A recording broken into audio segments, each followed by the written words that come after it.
Selamat pagi, Bapak Ibu Saudara sekalian. Apa kabar? Pagi, Semuanya, Pastor. Baik-baik. saya yakin semuanya baik-baik semuanya ya. Welcome semuanya, selamat datang juga saudara yang mungkin pertama kali hadir bersama-sama kami di ibadah online Equination Indonesia di Yogyakarta. Baiklah, saya mulai share screen saya, melanjutkan seri khotbah yang terakhir, minggu terakhir, dari seri khotbah Trustworthy, atau kalau diterjemahkan di dalam bahasa Indonesia, trustworthy itu dapat dipercaya atau layak dipercaya. Tidak terasa sudah sampai di penghujung bulan Mei, dan kita dalam minggu depan kita sudah memasuki di dalam bulan Juni, ya, pertengahan tahun. Tidak terasa ya Bapak Ibu Saudara sekalian bahwa sejauh ini Tuhan sudah membawa kita dalam perjalanan hidup kita, dan sampai hari ini seperti yang saya lihat di screen, Bapak Ibu Saudara semua berada dalam keadaan yang baik-baik saja dan tidak kekurangan hal-hal yang baik. Saya menyadari itu sudah sepatutnya karena kasih karunia Tuhan semata-mata yang bekerja di dalam kehidupan kita semuanya. Baiklah Bapak Ibu Saudara sekalian, seperti saya katakan, kita sudah sampai di penghujung atau di minggu ke-6 dari seri khotbah Trustworthy yang diambil dari kitab Yesaya dari pasal 1 sampai 12. Studi kitab Yesaya dari pasal 1 sampai 12, dan mari kita memperhatikan slide presentasi berikut ini.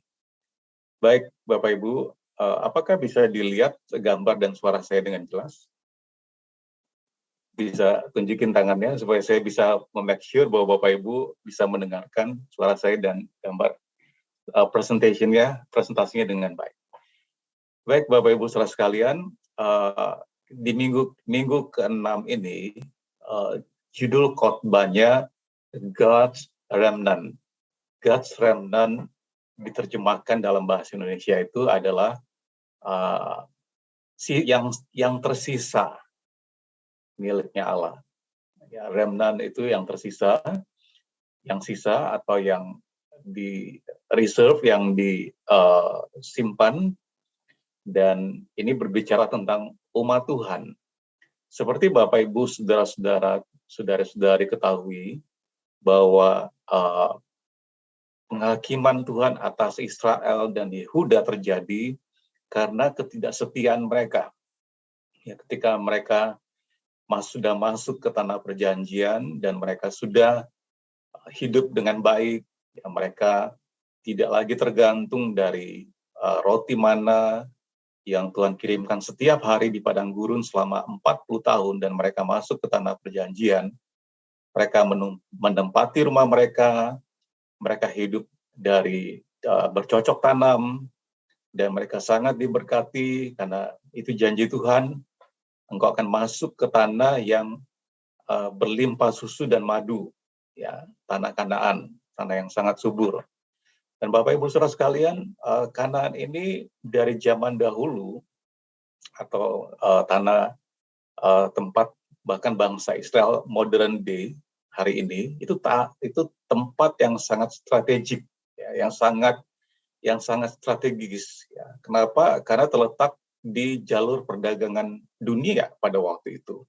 Kalau Bapak Ibu perhatikan globe, ya, atau peta dunia, di tanah Kanaan itulah perlintasan perdagangan dari Asia menuju ke Mesir, menuju ke Eropa, menuju ke Timur Tengah, itu harus melewati Kanaan. Dan dari dulu tanah ini selalu memiliki konflik, ya, dari zaman perjanjian lama sampai bahkan yang baru-baru ini terjadi dengan konflik Israel dan Palestina.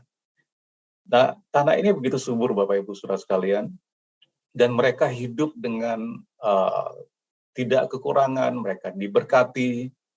Tetapi seringkali yang kita perhatikan di dalam Alkitab kita, setiap kali bangsa Israel mereka sudah diberkati, mereka hidup dengan nyaman, mereka tidak kekurangan makan dan minum, tetapi kemudian mereka berbalik meninggalkan Tuhan. Ya, mereka beribadah kepada allah-allah lain. Mereka membelakangi Tuhan. Dan kemudian Nabi Yesaya yang hidup 800 tahun sebelum kedatangan Tuhan Yesus ke muka bumi ini menubuatkan, ya, nubuat atau prophecy, sesuatu yang akan terjadi kemudian. Dia mengatakan kalau kalian tidak bertobat, berbalik dari penyembahan berhala, maka Tuhan akan mendatangkan penghukuman. Ya, dan kita tahu Tuhan menggunakan bangsa-bangsa di sekitar Israel pada waktu itu untuk melaksanakan penghukuman dari Tuhan. Dan dalam teks kita ini, dan kita sudah pelajari minggu-minggu sebelumnya, bagi Bapak Ibu Saudara-saudari yang belum mengikuti seri minggu pertama sampai kelima bisa mengakses di kanal YouTube FV Nation Jogja untuk melihat minggu-minggu sebelumnya sehingga saya tidak perlu mengulangi kembali ya di sini.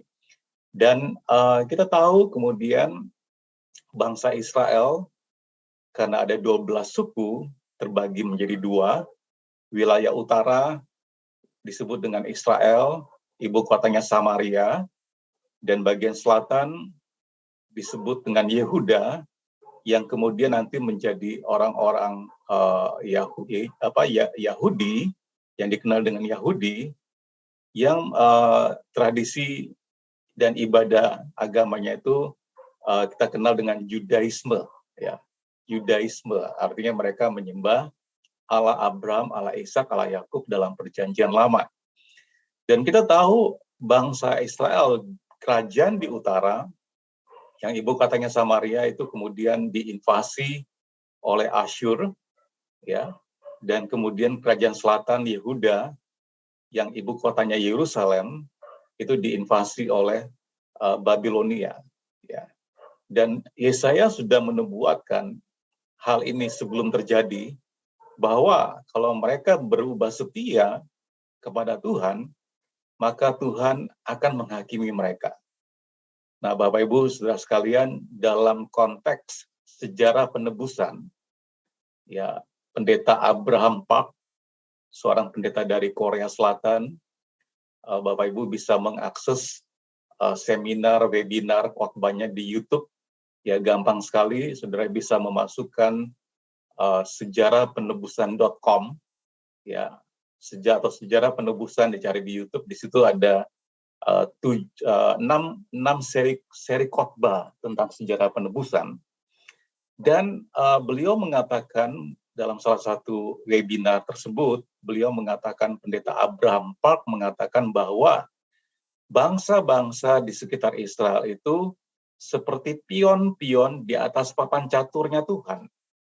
Tuhan akan menggerakkan bangsa-bangsa itu, ya, di sekitar Israel, termasuk Israel, ya, untuk menggenapi rencananya, rencana penebusannya.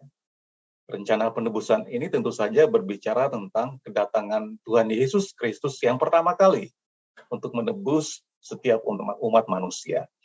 Jadi, Bapak Ibu Saudara-saudari sekalian, kalau kita membaca Perjanjian Lama, Old Testament, dan kalau kita tidak memahami apa yang Bapak Ibu Saudara-saudari baca, ingatlah baik-baik bahwa semua yang terjadi di dalam Perjanjian Lama itu kita bisa memahami kalau kita mengerti konteks besarnya, bahwa semua yang terjadi itu adalah atas kehendak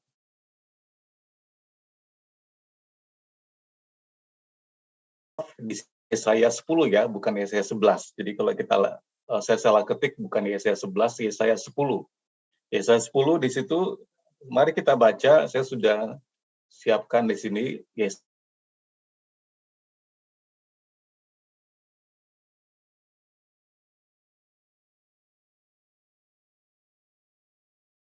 Yesaya 11 tapi Yesaya 10. Mari kita saya akan bacakan. Nah, di sini benar ya, yang di slide ini benar, Yesaya 10 ayat 20 sampai 25. Mohon maaf saya tidak menyediakan translasi berbahasa Inggris, jadi kalau Bapak Ibu yang menggunakan bahasa Inggris bisa melihat sendiri Alkitabnya yang berbahasa Inggris.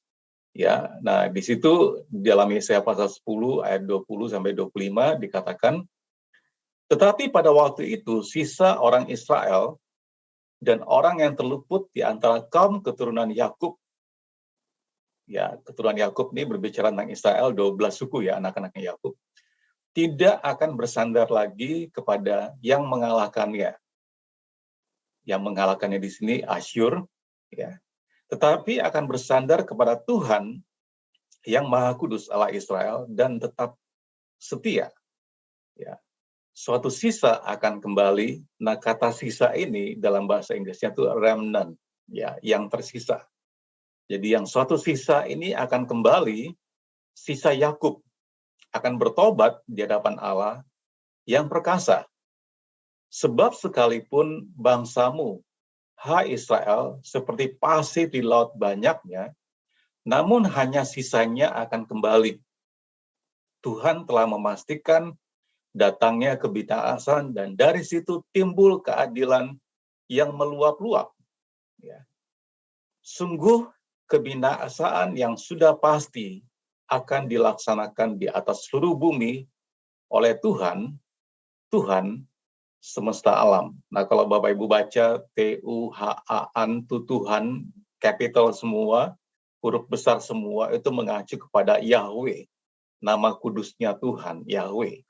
Jadi ayat ini mengatakan sungguh kebinasaan yang sudah pasti akan dilaksanakan di atas seluruh bumi oleh Tuhan, oleh Yahweh, ya, the Lord of hosts, Tuhan semesta alam, ya. Sebab itu ayat 24, beginilah firman Tuhan. Tuhan semesta alam, hai umatku yang diam di Sion, janganlah takut terhadap Asyur yang menginvasi mereka, yang menjajah mereka. Apabila mereka memukul engkau dengan gada dan menghantam engkau dengan tongkatnya, seperti yang dilakukan Mesir dahulu. Ya, ayat 25, sebab sedikit waktu lagi amarahku atasmu akan berakhir, dan murkaku akan menyebabkan kehancuran mereka. Bapak Ibu Saudara sekalian, lalu kita loncat ke Yesaya pasal 12 ayat 1, kita skip ayat 11-nya. Pada waktu itu, jadi waktu penghakiman Tuhan itu berhenti, ya, pada waktu itu engkau akan berkata, aku mau bersyukur kepadamu ya Tuhan, karena sungguh pun engkau telah murka terhadap aku, tetapi murkamu telah surut, dan engkau menghibur aku. Nah, Bapak Ibu Saudara sekalian, Yesaya mengucapkan nubuatan ini setelah Tuhan menyatakan penilaian atas umatnya waktu itu.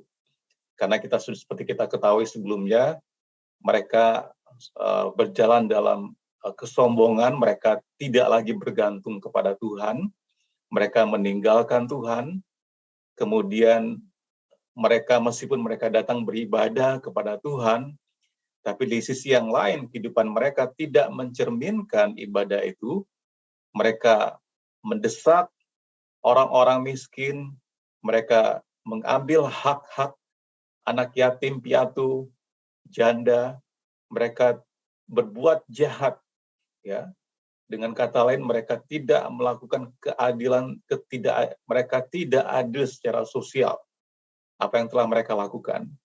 Nah, Yesaya mengucapkan nubuatan ini, dan betul kemudian bangsa Israel dan Yehuda, mereka diinvasi ya oleh bangsa di sekitarnya, pernah diinvasi oleh Mesir, ya 430 tahun mereka hidup di Mesir, kemudian gantian lagi diinvasi oleh Asyur, dan mereka dijajah, bahkan mereka kemudian ditawan, dibawa ke pembuangan, ya. Dan ini terjadi digenapi nubuatan Yesaya. Tetapi bagian terakhir ini dikatakan bahwa ketika murkanya Tuhan surut, ya, Tuhan berbelas kasihan kepada bangsa Israel.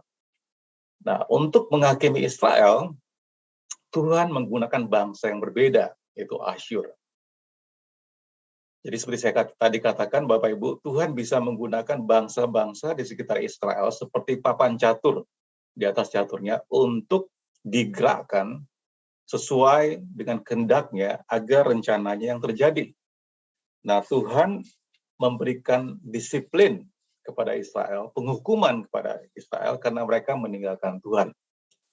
Demikian juga kebenarannya Bapak Ibu saudara-saudari sekalian.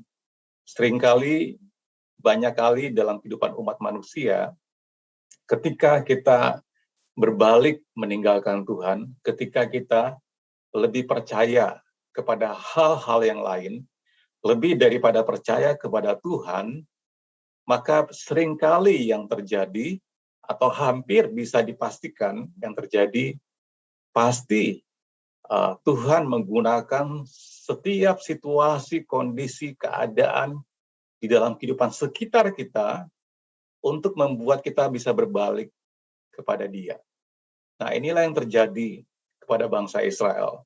Waktu mereka meninggalkan Tuhan, Tuhan menghakimi Israel dengan menggunakan bangsa yang berbeda, yaitu bangsa Asyur. Asyur ini letaknya di sebelah timur Kanaan. Jadi di atas, ini termasuk dekat-dekat bangsa Babilonia, Persia. Ya.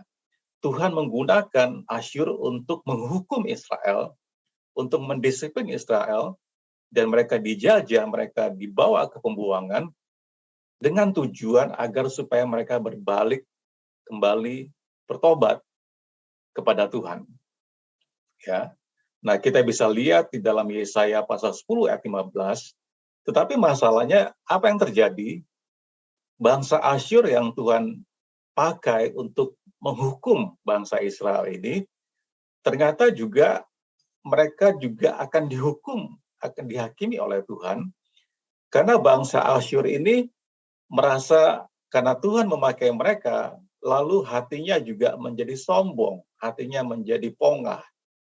Ya, itu direkam di Yesaya pasal 10 ayat 15 yang dikatakan bahwa, ya ini dia ya, Tuhan sendiri mengatakan kepada Asyur, di dalam Yesaya 10 ayat 15 dikatakan, adakah kapak memegahkan diri terhadap orang yang memakainya, atau gergaji membesarkan diri terhadap orang yang mempergunakannya, seolah-olah gada menggerakkan orang yang mengangkatnya, dan seolah-olah tongkat mengangkat orangnya yang bukan kayu. Jadi Bapak Ibu bisa mengerti ya, ini narasi ya, di Perjanjian Lama itu narasi itu cerita. Ya. Jadi di sini Asyur yang Tuhan pakai untuk menghakimi bangsa Israel itu menjadi sombong, menjadi pongah, ya, berbangga diri, dan kemudian mereka apa yang mereka lakukan, motivasi hati mereka bangsa Asyur, dan apa yang mereka lakukan melebihi kewenangan yang Tuhan berikan kepada mereka. Mereka menjadi tinggi hati, dan mereka juga tidak mau percaya berbalik kepada Tuhan. Nah, disinilah Yesaya menggambarkan bahwa Asyur itu pun yang dipakai sebagai tongkat hukuman, sebagai kapak atau sebagai gergaji. Masakan kapak atau gergaji ini atau tongkat ini menyombongkan dirinya, seolah-olah merekalah yang mengendalikan orang yang menggunakan mereka. Jadi Bapak Ibu bisa mengerti ya, settingnya demikian. Dan Tuhan berkata bahwa Asyur ini pun akan dihukum ya, karena kepongahan, karena kesombongan, karena kecongkakan, karena kesombongan mereka. Mereka merasa sudah dipakai oleh Tuhan untuk menghukum Israel, dan mereka berubah juga menjadi tinggi hati dan tidak mau percaya kepada Tuhan, tidak mau berbalik juga kepada Tuhan.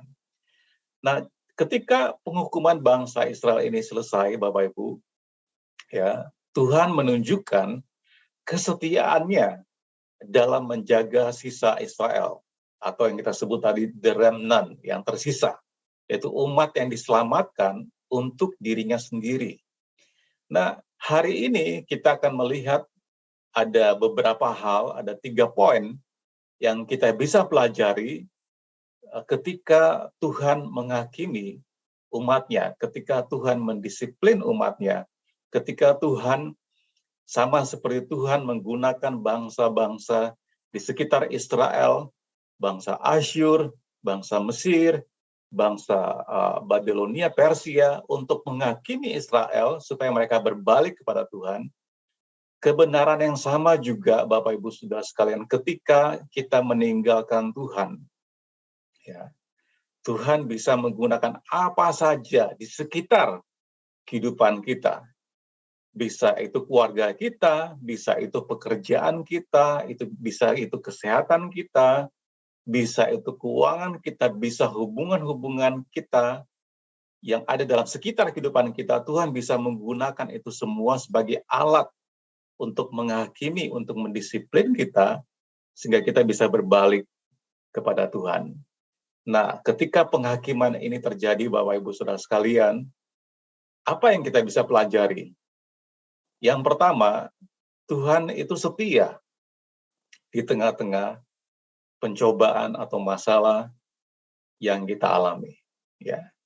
God is faithful in the midst of our trials. Jadi ketika Bapak, Ibu, Saudara, dan saya mengalami situasi yang buruk di dalam kehidupan kita, kita mengalami masalah ya dalam keluarga kita, dalam pekerjaan kita, dalam kesehatan kita, dalam studi kita, dalam keuangan kita, dalam hubungan-hubungan kita, Tuhan itu setia. Di tengah-tengah setiap pergumulan, setiap cobaan, setiap tantangan, masalah yang Bapak, Ibu, Saudara, dan saya hadapi. Ini kebenaran pertamanya yang kita bisa pelajari. Ya. Dalam Yesaya pasal 10 ayat 20-25 tadi dikatakan, sebab itu beginilah firman Tuhan. Tuhan semesta alam, hai umatku yang diam di Sion, janganlah takut terhadap Asyur, apabila mereka memukul engkau dengan gada dan menghantam engkau dengan tongkatnya, seperti yang dilakukan Mesir dahulu. Bapak Ibu harus ingat ya, sebelum Asyur ini menghukum bangsa Israel yang berubah setia, mereka sudah pernah dihukum oleh Mesir. 430 tahun mereka dijajah oleh Mesir, di Mesir. Ya. Jadi makanya di sini teksnya mengatakan seperti yang dilakukan Mesir dahulu. Ya. Sebab sedikit waktu lagi amarahku atasmu akan berakhir, dan murkaku akan menyebabkan kehancuran mereka, kehancuran orang-orang, dalam hal ini bangsa Asyur, yang Tuhan pakai untuk menghukum Israel. Ya. Nah, di dalam teks kita tadi ayat 22 dikatakan ada satu kalimat yang mengatakan Tuhan telah memastikan datangnya kebinasan, dan dari situ timbul keadilan yang meluap-luap. Ini agak susah dimengerti teksnya, Bapak Ibu, dalam bahasa Indonesia, tapi kalau kita bandingkan dari teks English Standard Version, ESV, di situ digunakan kalimat destruction is decreed, overflowing with righteousness. Jadi maksudnya begini Bapak Ibu, meskipun kehancuran, kebinasaan yang Tuhan tetapkan, yang Tuhan adakan, pendisiplinan, penghakiman, penghukuman yang Tuhan adakan kepada bangsa Israel waktu mereka berubah setia, di tengah-tengah penghukuman itu ada kebenaran Tuhan yang berlimpah-limpah dinyatakan. Jadi meskipun dihukum, tapi penghukuman itu, disiplin itu adalah memiliki tujuan untuk kebaikan bagi yang dihukum. Nah, kalau Bapak Ibu saudara-saudari di sini sebagai orang tua, saya berikan persamaannya. Kalau Bapak Ibu saudara-saudari di sini menerapkan disiplin kepada anak-anak Bapak Ibu saudara-saudari, sebagai orang tua, tentu saja Bapak Ibu tidak ingin menghancurkan anak Bapak Ibu, betul kan?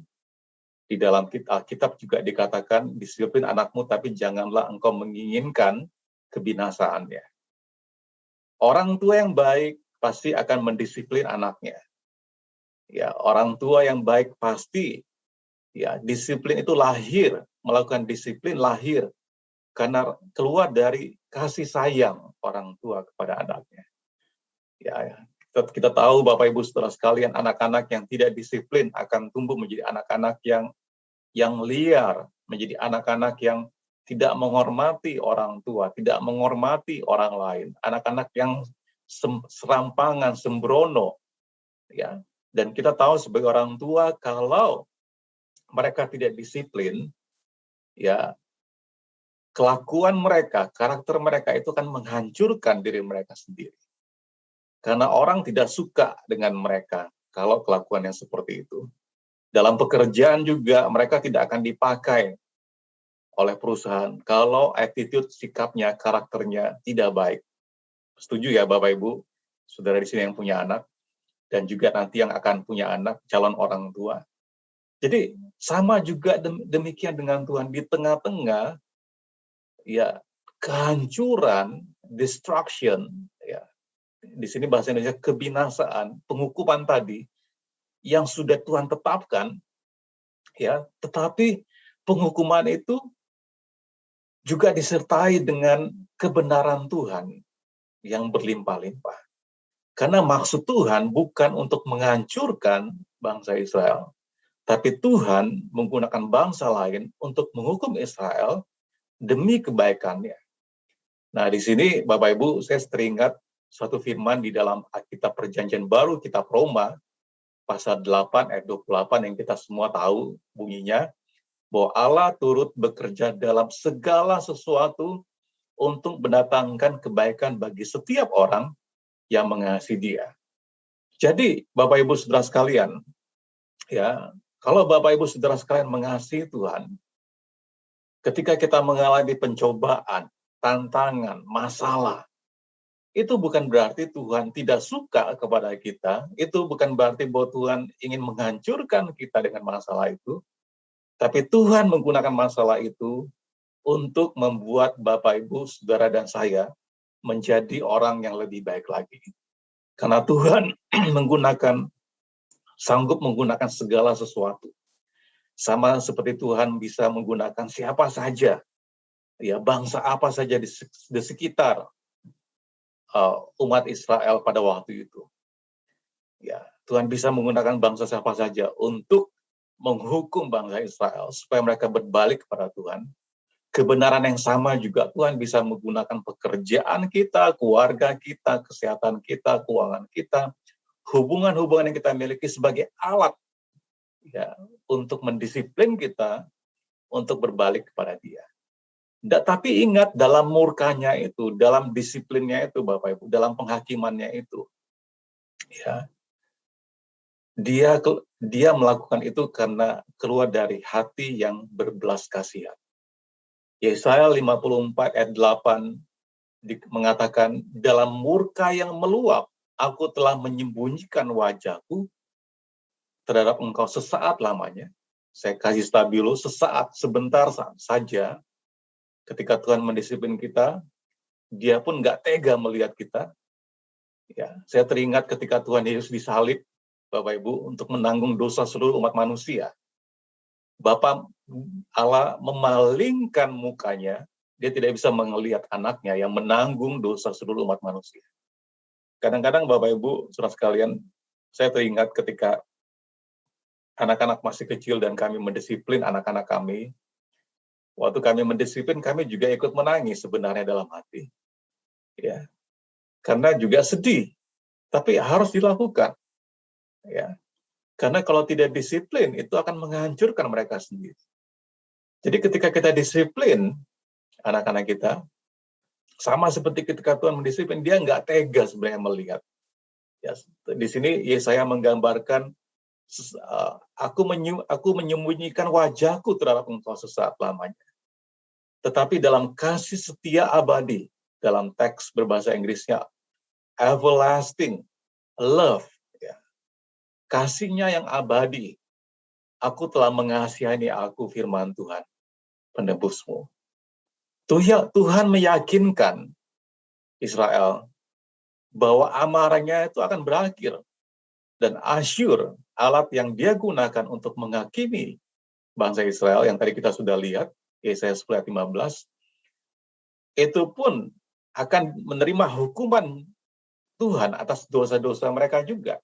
Karena bangsa Asyur ini berubah menjadi pongah juga, mentang-mentang dipakai oleh Tuhan, menghukum bangsa Israel, kemudian mereka juga tinggi hati, dan Tuhan juga menghukum mereka. Ya. Dia mengulurkan anugerahnya kepada umatnya dengan menjaga hubungannya. Tuhan tetap menjaga hubungannya, hubungan kasihnya kepada kita, meskipun melalui cobaan dan kesengsaraan yang dihadapi oleh umatnya. Nah, kebenarannya Bapak Ibu, saudara-saudari sekalian, demikian juga terhadap kita yang hidup pada saat ini. Dalam kesetiaannya, Tuhan memelihara hubungannya dengan kita, bahkan saat kita menjalani cobaan hidup. Ya.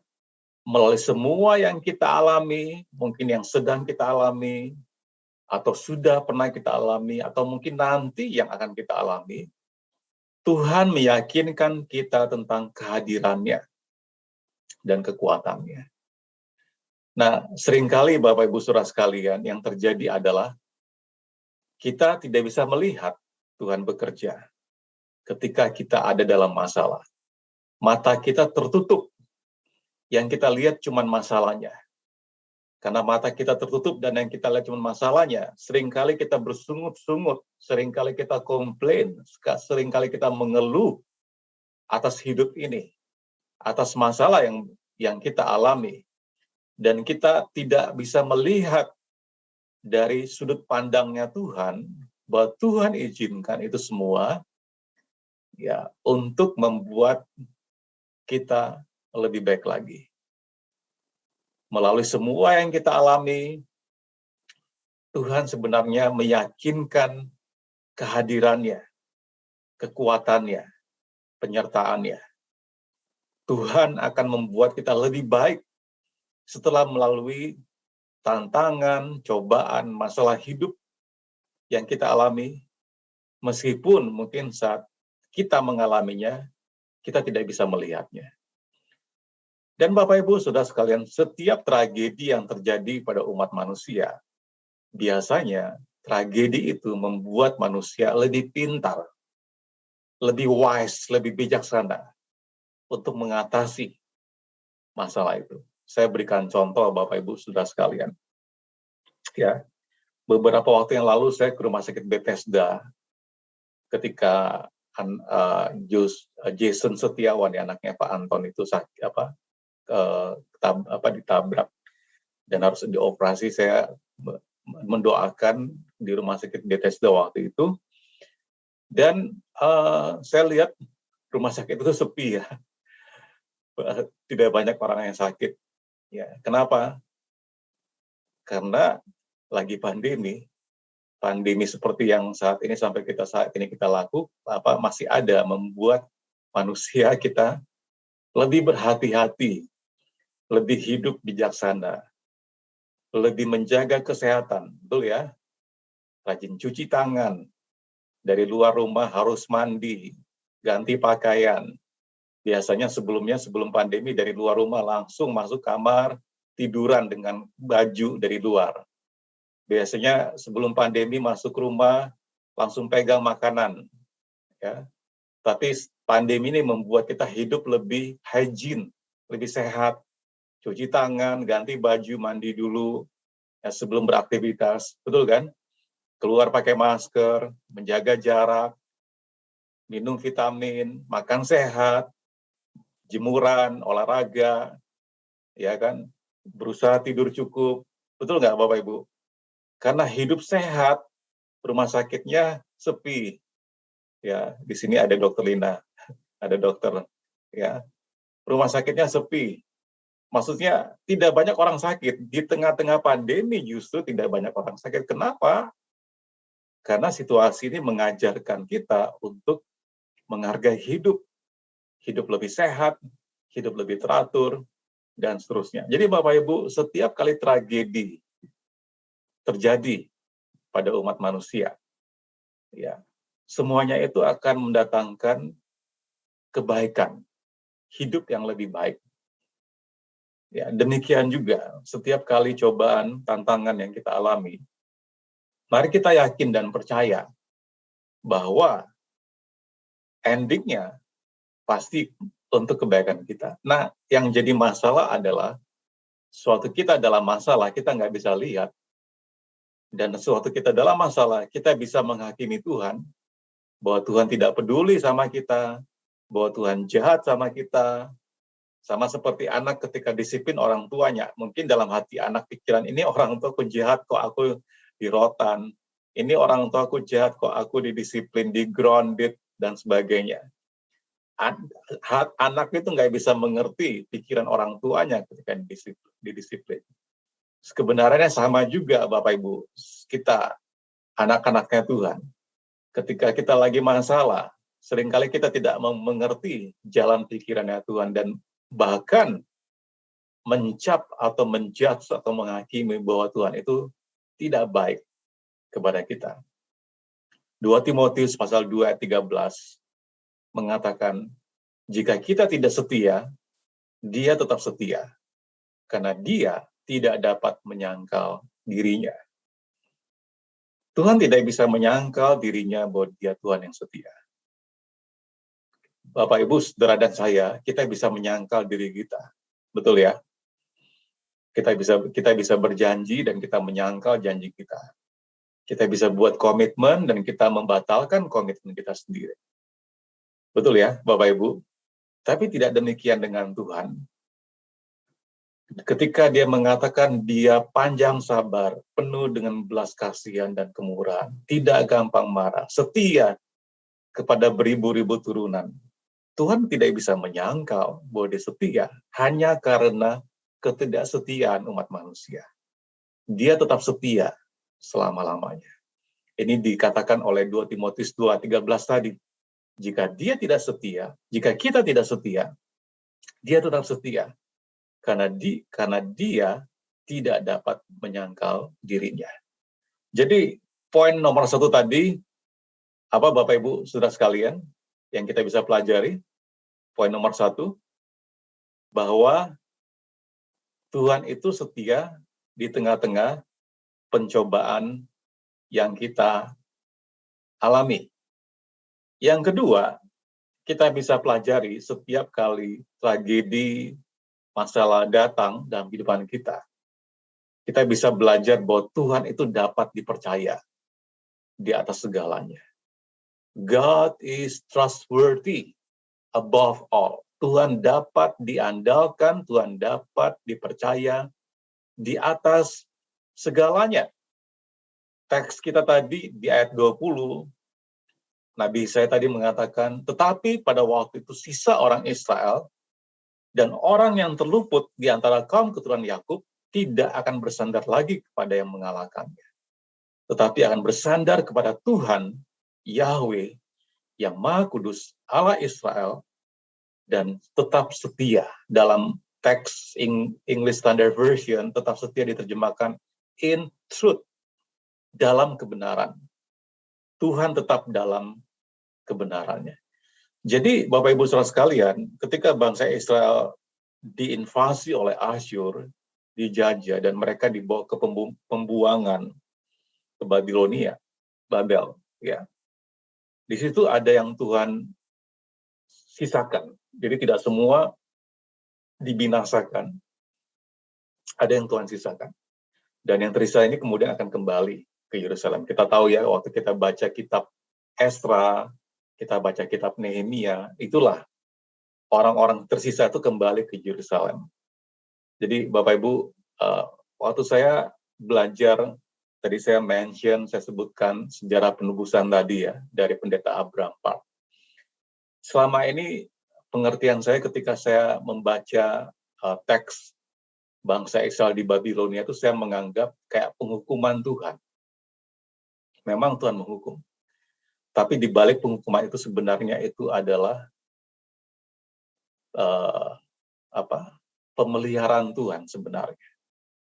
Karena kita tahu Bapak Ibu Saudara sekalian, ketika genap waktunya 70 tahun ya, ketika Daniel membaca, kalau Bapak Ibu baca kitab Daniel, Daniel membaca kitab Yeremia pada waktu itu, dan dia dapatkan, waktu dia baca, itu sudah 68 tahun mereka di Babilonia, dan ada firman teks dari Yeremia yang sudah menubuatkan juga bahwa tahun ke-70 engkau akan kembali ke Yerusalem, ke tanah perjanjian. Waktu Daniel baca itu, dia baca waktu itu sudah 68 tahun, 2 tahun lagi, dan dia mempersiapkan dirinya. Dan disitulah kita baca Esra, kita baca Nehemia, janji itu digenapi ketika Raja Babilonia, Persia, berkuasa, Raja Kores berkuasa. Tuhan menggunakan Raja Kores ini, hatinya berubah, dan dia mengizinkan bangsa Israel kembali ke tanah Kanaan. Bahkan kita tahu ya, di Esra, di Nehemia, Kores bahkan buat surat agar waktu Nehemia pulang, setiap bupati harus mendukung dia, kasih materi, kasih kayu, dilindungi, dan seterusnya supaya bait suci, tembok Yerusalem bisa dibangun kembali. Kayak ini amazing ya. Bapak Ibu bisa bayangkan. Musuh-musuh Bapak Ibu Tuhan pakai untuk memberkati Bapak Ibu. Kira-kira kayak itulah. Ya. Persia yang dipakai untuk menghukum Israel, justru Tuhan pakai zamannya Raja Kores ya, untuk mengizinkan bangsa Israel pulang. Bahkan disupport secara materi keuangan untuk bait suci dan tembok Yerusalem dibangun. Luar biasa ya, pemeliharaan Tuhan. Nah demikian juga Bapak Ibu Saudara sekalian. Sebenarnya sewaktu kita mengalami masalah, di balik masalah itu sebenarnya pemeliharaan Tuhan tetap ada. Di tengah-tengah pandemi seperti ini, saya yakin pemeliharaan Tuhan ada dalam kehidupan kita semuanya. Sebelum Tuhan menghakimi umatnya, orang Israel ini mengandalkan kepercayaan mereka, rasa aman mereka kepada orang lain. Ya. Tetapi melalui masalah, Tuhan ingin agar kita percaya. Tuhan ingin, tadi teks kita mengatakan mereka tidak lagi bersandar kepada bangsa yang menjajahnya, tapi hanya bersandar kepada Tuhan saja. Keinginan Tuhan agar kita percaya dan hanya bergantung padanya melebihi segala sesuatu yang kita bisa andalkan. Ada saat-saat di mana Tuhan harus mengambil dan menyingkirkan hal-hal yang Bapak, Ibu, Saudara-saudari, dan saya andalkan untuk menggantikannya dengan percaya pada dirinya. Itu bisa kita andalkan pekerjaan kita, itu kita bisa andalkan income-nya kita, salary-nya kita, gajinya kita. Itu kita bisa andalkan usaha kita bisa andalkan orang lain. Ya. Tetapi poin kedua yang kita bisa belajar dari cerita ini, dari narasi ini, yang kita refleksikan dalam kehidupan kita hari ini, Tuhan mau bahwa kita hanya percaya kepada Dia. Ya. Tuhan mau hanya Dia yang kita bisa andalkan, yang kita bisa percaya. Tuhanlah satu-satunya fondasi dalam kehidupan Bapak, Ibu, Saudara, dan saya yang harusnya tidak bisa digantikan oleh siapapun dan apapun. Apakah itu harta kita, apakah itu karir kita, apakah itu profesi kita, apakah itu usaha kita, income kita, properti kita, dan seterusnya, atau bisa orang lain, orang tua kita, sahabat kita, dan seterusnya. Tuhan mau Bapak, Ibu, Saudara, dan saya, kita hanya mengandalkan Tuhan saja. Poin yang ketiga, ya. Kalau tadi poin pertama apa Bapak Ibu? Kita bisa belajar Tuhan setia di tengah-tengah pencobaan kita. Terus poin yang kedua apa yang kita bisa pelajari? Bahwa Dia bisa dipercaya di atas segalanya. Tuhan bisa diandalkan di atas segalanya. Nah, poin yang ketiga, Tuhan adalah pembebas dan penghibur utama kita. God is our ultimate deliverer and comforter. Tuhan adalah pembebas dan penghibur kita semuanya.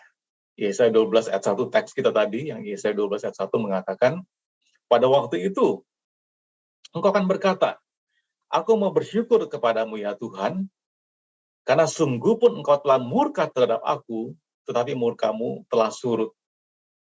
Dan engkau menghibur aku. Menghibur ini memberikan comfort. Ya, sama seperti seorang orang tua yang sudah mendisiplin anaknya, ya setelah Bapak Ibu mendisiplin, apa yang kita lakukan? Biasanya kita peluk anak kita hug, kita peluk kembali, ya, dan kita rekonsiliasi, hubungannya dipulihkan kembali. Ya, demikian juga setelah murka Tuhan surut, ya, dikatakan maka engkau menghibur aku. Pada akhirnya Bapak Ibu Saudara sekalian, kita akan melihat bahwa segala sesuatu yang terjadi dalam kehidupan Bapak Ibu Saudara-saudari dan saya itu demi tujuan Tuhan yang lebih besar lagi. Bukan hanya tentang diri kita, Bapak Ibu. Tuhan izinkan masalah dan kita belajar dari masalah agar tujuannya itu tercapai dalam kehidupan Bapak Ibu Saudara dan saya. Ada rencana yang lebih besar, bukan hanya untuk diri kita, bukan hanya untuk masalah kita selesai, tapi ada kerangka yang lebih besar, Bapak Ibu, bahwa Tuhan memakai Bapak Ibu Saudara-saudara dan saya untuk kebaikan kita, bukan hanya untuk kebaikan kita saja, tapi juga untuk kebaikan banyak orang. Banyak orang akan diberkati, banyak orang akan mendapatkan manfaat dari kehidupan kita yang berubah, yang kehidupan kita yang diubahkan. Ya, ketika Yusuf di penjara, ketika Yusuf dimasukkan dalam sumur, ketika Yusuf di penjara, Bapak Ibu bisa lihat ya, kira-kira apa pikiran Yusuf? Wah, saya ini di penjara, bukankah saya dapat mimpi bahwa 11 berkas akan menyembah saya dan bulan bintang matahari akan menyembah saya. Bukannya Yusuf semakin dekat dengan mimpinya, tapi rasanya semakin jauh. Ya. Tetapi Bapak Ibu, ending ceritanya kita tahu. Ya, Yusuf mengatakan kepada saudara-saudaranya, ketika saudara-saudaranya minta maaf pada Yusuf, Yusuf bilang begini, tidak apa-apa, Tuhan izinkan semuanya itu terjadi untuk tujuan memelihara hidup satu bangsa yang besar. Bukan hanya satu bangsa, ya, bahkan dua bangsa. Yusuf menyelamatkan Mesir dari kelaparan, dan Yusuf juga menyelamatkan Israel. Bapak Ibu bisa bayangkan, seandainya Yusuf tidak ada di Mesir, dua bangsa akan binasa. Mesir karena kelaparan, termasuk Israel tidak akan ada. Karena kita tahu ceritanya. Justru karena Yusuf di Mesir, maka Yakub dan keturunannya mengungsi. Waktu itu mereka cuma 70 orang. 430 tahun kemudian mereka menjadi jutaan orang waktu keluar dari Mesir. Yusuf mengatakan, semuanya Tuhan izinkan untuk memelihara hidup dua bangsa yang besar. Bapak Ibu Saudara sekalian, pada akhirnya kita akan melihat ketika kita bisa belajar dari setiap problema hidup yang Bapak Ibu Saudara-saudari dan saya alami. Tujuannya adalah bukan hanya untuk diri kita sendiri, tetapi tujuannya yang lebih besar lagi. Melampaui hidup kita dan masalah kita sendiri, agar nama Tuhan dipermuliakan. Nubuat Yesaya meyakinkan orang Israel bahwa Tuhan akan meninggalkan sisa, atau yang diselamatkan tadi, yang sisa, the remnant. Dan mereka pada akhirnya akan berterima kasih kepada Tuhan, karena Ia telah memalingkan amarahnya dan memberi penghiburan kepada mereka.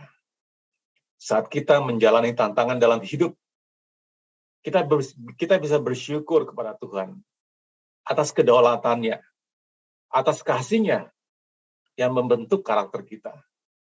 Tuhan menarik kita untuk mendekat kepadanya Dan supaya kita hanya percaya kepada Dia. Dan kita bisa diyakinkan bahwa Tuhanlah pembebas kita. Bahwa Tuhanlah yang akan menghibur kita. Bapak, Ibu, saudara sekalian, mari kita pikirkan. Saya akan menutup khotbah ini dengan dua cerita, Bapak Ibu. Di sini siapa yang pernah menggunakan Google Maps dan Bapak Ibu justru tersesat karena menggunakan Google Maps? Saya juga pernah ya. Karena Google Maps itu kan dia memberikan jalan terpendek ya, the shortest ya. Nah, kadang-kadang jalan terpendek yang dia berikan itu nggak bisa dilewati oleh mobil ya, bahkan oleh sepeda motor sekalipun. Nah, ini ada satu kejadian di tahun 2019 di Colorado, Amerika Serikat. Ini bukan tersesat pribadi, ini tersesatnya berjamaah. Ratusan mobil itu terjebak di jalan yang berlumpur karena mengandalkan Google Maps. Ya, ini true story Bapak Ibu, saudara sekalian. Banyak cerita-cerita lain kita bisa tahu ya, dan kita juga mengalaminya. Nah, masalahnya begini Bapak Ibu. Saya memberikan analogi yang satu lagi ya. Ini adalah gambar kapal di tengah samudra raya yang tertutup kabut. Ya. Seorang nakoda, dia pasti, kalau ini bukan Google Maps ya, dia pakai kompas. Ya.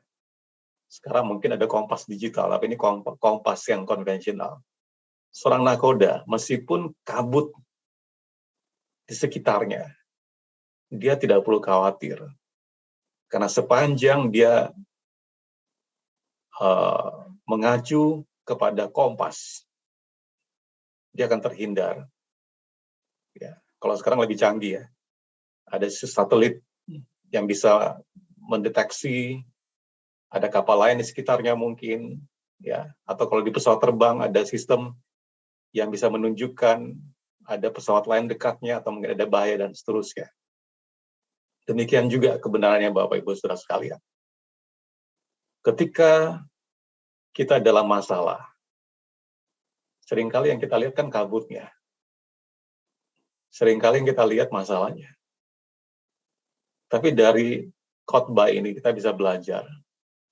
Di tengah-tengah penghakiman yang Tuhan berikan kepada bangsa Israel, Tuhan ingin meyakinkan mereka bahwa Dia tetap ada. Dia tetap setia. Dia tidak pernah meninggalkan mereka. Sama juga di tengah-tengah bagi nakoda kapal ini, di tengah-tengah kabut dia tidak bisa lihat sekelilingnya. Sepanjang dia mengandalkan kompas, arah yang benar, dia pasti akan selamat. Demikian juga kebenarannya Bapak Ibu Saudara sekalian dalam kehidupan kita semuanya. Mungkin yang kita lihat cuma masalahnya ketika masalah terjadi.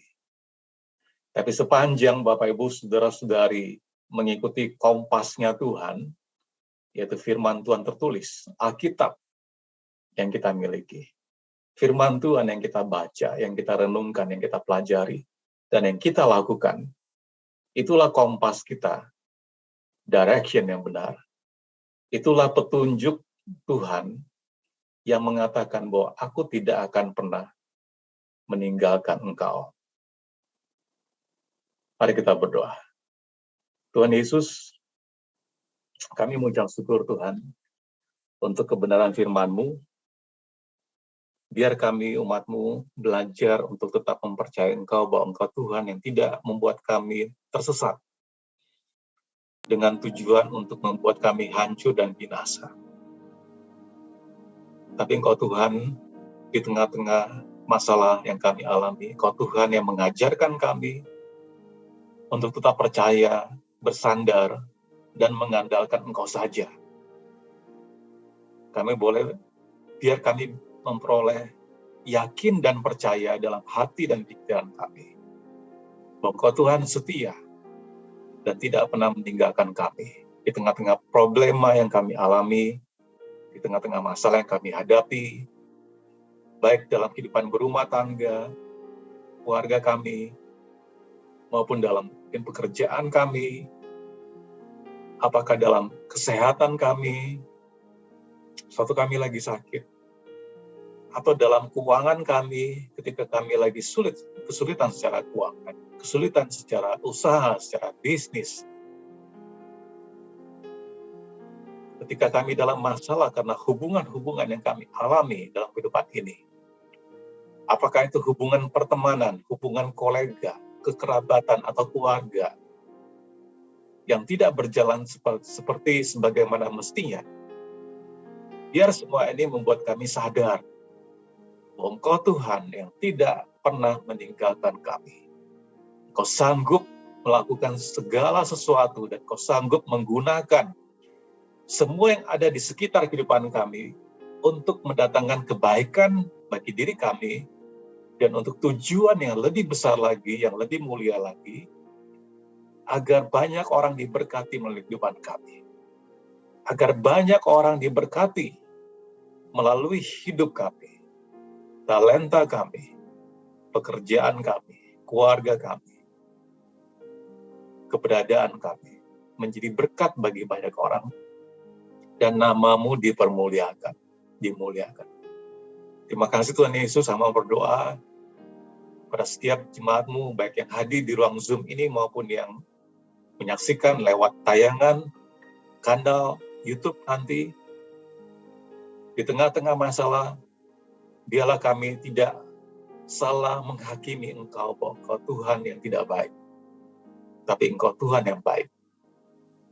Di tengah-tengah masalah, kami percaya pada janji firman-Mu Tuhan, yang menjadi seperti kompas, yang tidak akan membuat kami tersesat, tapi akan menyelamatkan kami. Kami berdoa di dalam nama Tuhan Yesus Kristus. Biar kami semua yang percaya, mengamini ini, mengatakan, Amin. Tuhan Yesus berkati Bapak Ibu Saudara.